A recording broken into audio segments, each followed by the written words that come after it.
Leksimizi davamlaştırmaz hürmetlik vatandaş. Endilikdeki mavzudan birinchi sizlarga qilaylik. 2024 yil 9 oyning 4 kuni haftaga chorshanba vatandaş. Endiki mavzu bundaq. Xi Jinping siyosiy mushkulotga duch keldi. Intayin zor bir kriz, bir meydan kriz yaqinda portlaydi. Mavzuli xabar 9 oyning 4 kuni Jungoga nazorat orbiti e'lon qilindi. Xabar bundoq boshlandi. 3. umumiy yig'indan keyin Jungo Kompartiya rahbari Xi Jinping sirli qoldi. 3 hafta, ya'ni 21 kun g'oyib bo'lib ketdi. Uning to'g'risida to'xtalgan o'sak so'zlar, fitna g'aybatlar tor betlarini qoplab ketdi. Go'yo Jungoning internet tomlari o'rilib ketgandek bir holat shakllandi.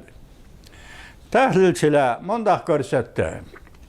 3. umumiy yig'indan keyin ba'zi izohlar oshkorildiki, Xi Jinping dal hozir siyosiy mushkulotga duch keldi. Tayvanning davlat bexatarligi va nopozlik arboblari va amaldorlarining tahliliga asoslanganda Jungo dal hozir ichki va tashqi jihatda xarasqa, ya'ni Jungo Kompartiyasining hukmronligi ichki va tashqi jihatda xarasqa duch keldi. Xi Jinpingning huquq inovati ziyon zahmatga uchradi. Jungoga hozir intayin zo'r bir meydan kriz yetib keldi. Jungo hozir tinchlik elchisi niqobini kiyib olib, Erkin Asiya Xitoy tili programmasida bundoq ko'rsatdi. Bu tinchlik elchisi niqobini kiyib olish to'g'risida Erkin Asiya Xitoy tili programmasi bundoq ko'rsatdi. Tayvanda nopozlik davlat bexatarligi arboblari bir qatimliq ichki yig'inda tahlil qilib bundoq dedi. Amerika Qo'shma Shtatlari Oq saroy prezident Joe Bidenning yuqori darajalik amaldori, davlat bexatarligi maslahatchisi Jack Sullivan Jungoni ziyorat qilishning oldi-keynida Jungo bir tarafdan Ukraina va Falastin masalasida tinchlik elchisi niqobini kiyib olib, yana bir tarafdan Sharqi dengiz, Janubiy dengiz, Tayvan bo'g'izida bir qator harbiy harakatlarni qo'zg'adi. Jungo hozir Amerika bilan qarshilashib qolmasdan, balki Amerika boshchiligida G'arb dunyosi bilan qarshilashyapti. G'arb dunyosining imbori qilish siyosatiga duch kelganda, Jungoning to'kma qilib setish orqa-orqadan yetib kelganda, Amerika Qo'shma Shtatlari yetakchiligida hatto Sharqiy Yevropa, yana hatto Braziliya qatorliq davlatlar o'mlashibligidagi yoki birli vaqtning ichida Jungo Kompartiyasining xalqaro bozorda to'kma qilib setishiga qarshi harakat qo'llandi. Jungoga intayin zo'r bir meydan kriz yetib kelmoqda. Bundan boshqa Jungo 20 navbatlik 3 umumiy yig'indan keyin Xi Jinping xilma-xil o'sak so'zlarning basimiga duch keldi. Bu basim kun sayin og'irlashayotgan iqtisodga yondashib keldi. Endi navbatda Jungoga intayin zo'r bir meydan kriz yetib kelish oldida turdi. Jungo balki Amerikada, Yaponiyada o'tkazilgan saylam davrida siyosiy bo'shliqdan foydalanib, strategik siyosiy bosish hosil qilishga urinib ko'rishi mumkin. Yoki buningda Jungoning ichki qismidagi ziddiyatlarni yavaşlaştıra olmaganda, murassaga keltirolmaganda, ichki ziddiyatlarni yumshata olmaganda, endi bu ziddiyatlarni tashqi dunyoga va yanadagi qaysi bir qo'shni davlatga qaritib ziddiyatlarning uchini burib etishga to'g'ri keldi. Shunday qilish mumkin Jungo dedi. Muşundaq ahvalasız Cungo'nun bir qancha hareketinden taşqarı dünya ansirashga başladı. Bu hareketning kayında kimning maqsad va planı var? Masalan, Cungo'nun harbiy aeroplani ve harbiy parxodi uda kaynidan Yaponiyaning havo tavaligi ve deniz tavaligiga besib kirdi. Buni tajovuz degili bo'lmasimi? Endi bir popuzli xarakterlik, tahdid xarakterlik chegaralarga, Yaponiya davlat chegarasiga yaqinlab kelish deb ataladi vatandosh. Biz bu to'g'rida sizlarga so'zlamagan edik. Birinchi qatimda Cungo'ning harbiy aeroplanlari Yaponiyaning havo tavaligiga kirdi. Ikkinchi qatimda shundan keyin Cungo'ning harbiy parxodi Yaponiya deniz tavaligiga kirdi. Şu aralıkta bir gap o'tirg'i chiqdi. Gap nima desangiz? Masalan Android. Masalan Android, yani Uyg'ur tilida uzak.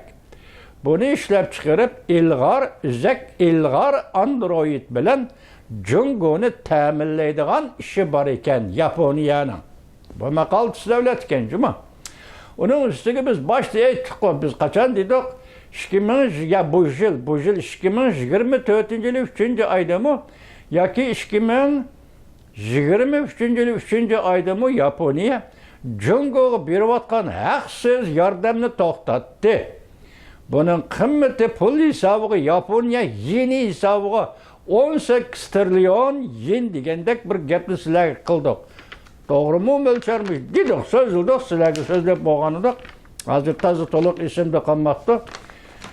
Sen Cungo hükümeti bilan diplomatik munosabat o'rnatgan masalan 79-yildan keyin taki hozirgacha Yaponiya Cungo'ga agar sen 18 trillion yen Yaponiya puli hisobida haqsiz yordam berib kelgan bo'lsang, endi siyosat nuqtai nazarda Yaponiyani qanday tushunishni bilmaymiz vatandosh.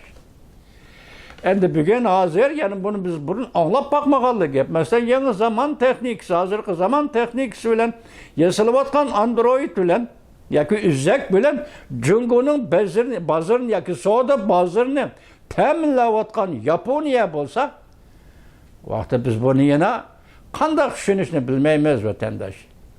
Hozir amaliyotda gapning uzoyi Yaponiya hozir Cungo'ni uzak yoki Android bilan ta'minlashni to'xtatgan gap. Shuning uchun Cungo buni ya diplomatiya jihatda qo'lga keltirilmay Yaponiyani yoki iqtisodiy savdo tijorat jihatda qo'lga keltirilmay Yaponiyani o aeroplan evatib Yaponiyaning havo tavaligiga, harbiy parxod evatib Yaponiyaning dengiz tavaligiga, mushu oraliqda 2 qatim ashunda biz kirdi vatandosh. Bu ziddiyatlarning oxiri qanday taraqqiy qildi hozir bir nima degili bo'lmaydi. Biroq bu Cungo'ning nochiligimi va yoki oxirgi hisobda boshda aytgandek sakratga tushganda Yaponiyaga o'zini bir qatim ko'rsatib qo'yishmi yoki mushu tahdid orqali Yaponiyaning uzak bilan ta'minlashini yoki Android bilan ta'minlashni yana bir qatim qo'lga keltirishmi? Bilolmadik vatandosh. Lekin hozir sizga yetkazdik mana. Andem muşundaq bösüp göre Xi Jinping'nin ko'rsatmasi bilan yuz berdimi yoki harbiy tarafning ixtiyoricha bo'lgan ishmi? Xabar yozuvchi mana aytib berolmaydi konkret nima ish ekanligini. Tayvan davlat bexatarligi amaldori bunday ko'rsatdi. Amerika Qo'shma Shtatlari davlat bexatarligi bo'yicha prezident Joe Bidenning maslahatchisi Jack Sullivan Cungo'ni ziyorat qilish mezgilida Xi Jinping bilan ko'rishib qolmay, ya'ni Markaziy harbiy ishlar komitetining muavin rais Zhang Yushao bilan ko'rishdi. Bu ko'rishish bir g'ayri ahvol. Shu kishi inglizcha nima deb yozibdi? Something must be wrong. Tayvanlik grajdandan yozgan ekan, yoki iliqi bexatarlik amaldormi? Tayvanlik amaldor ana shunday tasvirladi buni inglizcha, xitoychilida andaq dedi, inglizcha yuqoriqidek dedi. Bu Cungo'ning xatarga yuzlanishini tizginlash deb atalamdi. Masalan, Jack Sullivan'ın Can Yuşa bilen görüşünü. Hazır endi bunu ikinci bir yoldan tahlil qilsak vatandaş. Amerika Qo'shma Shtatlar Aqsaray bexatarlik davlat bexatarlik bo'yicha prezident Joe Biden'ning maslahatchisi Jack Sullivan mushu prezident Joe Biden Aqsarayga kirgan 4 yil mobaynida bo'libmi keyingi 2 yil ichida 5 qatim Beijingni bilan hisoblaganda 5 qatim Jungoning tashqi ishlar ministri yoki diplomati Wang Yi bilan ko'rishdi vatandosh. Demak, oqibatda shu narsa oshkorlandiki, Wang Yi ya gapini turadigan odam emas, yoki rost so'zlaydigan odam emas, yoki bergan va'dasini ijro qiladigan odam emas. Bezor bo'ldi. Amerika diplomatlar bezor bo'ldi. Ikkinchisi, buning ulabli kelganda Rais Xi Jinpingning va'dasi turadigan davlat rahbari emas, degan gapini izchil ijro qiladigan davlat rahbari emas. Shunglashqa zerikkan Amerika diplomatlari oxirgi hisobda balki eng oxirgi ko'rishish Beijingda deyli. Diplomatlar ko'rishishi deyli. Jungoning diplomati Wang Yi, Amerika Qo'shma Shtatlarining diplomat davlat bexatarligi masalan Jack Sullivan deyli. Eng oxirgi ko'rish qatorida Wang Yi bilan ko'rishdimi hisob qolmay. Xi Jinping bilan ko'rishdimi hisob qolmay bu qatim Can Yuşa harbiy odam.